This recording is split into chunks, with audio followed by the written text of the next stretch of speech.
भूतिया हवेली का रहस्य। किसी छोटे से गांव के किनारे एक पुरानी हवेली खड़ी थी। हवेली ऐसी थी जिसे देखकर कोई भी डर से कांप जाए। वह हवेली लोगों के लिए एक डरावनी कहानी बन चुकी थी। गांव वाले कहते थे कि वहां रात के समय अजीब सी आवाजें आती थीं, जैसे किसी ने चीख मारी हो या कुछ भारी गिरने की आवाज हो। एक दिन गांव में एक युवक रोहित आया।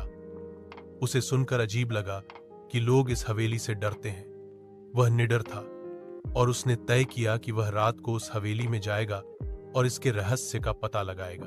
रात होते ही वह अपनी टॉर्च लेकर हवेली की ओर चल पड़ा। हवेली के दरवाजे पर जंग लगे ताले थे, लेकिन उसने जैसे ही उन्हें हिलाया वे खुल गए। अंदर घुसते ही एक अजीब सी ठंडी हवा उसके चेहरे से टकराई। वह आगे बढ़ा और हवेली की सीढ़ियों पर चढ़ने लगा। उसके कदमों की आवाज गूंज रही थी और अंधेरे में कोई न दिखाई देता था। वह जैसे ही पहली मंजिल पर पहुंचा, एक विचित्र सी गंध आई, जैसे सड़ी हुई मांसपेशियां या फिर किसी मृत प्राणी की महक। उसने अपनी टॉर्च जलाई और दीवार पर खून के धब्बे देखे।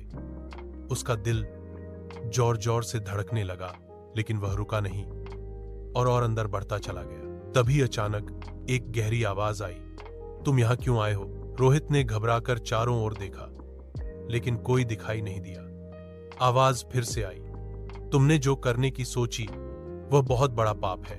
रोहित की आंखों के सामने एक साया उभरा, जो धीरे धीरे उसकी ओर बढ़ने लगा। वह साया एक महिला का था, जिसकी आंखें जलती हुई लाल थीं। उसकी हाथ में एक खंजर था और वह धीरे धीरे रोहित की ओर बढ़ रही थी। उसके मुंह से गहरी डरावनी आवाज आई, तुम्हें जान से मार डालूंगी। रोहित डर के मारे कांपने लगा, लेकिन उसने हिम्मत जुट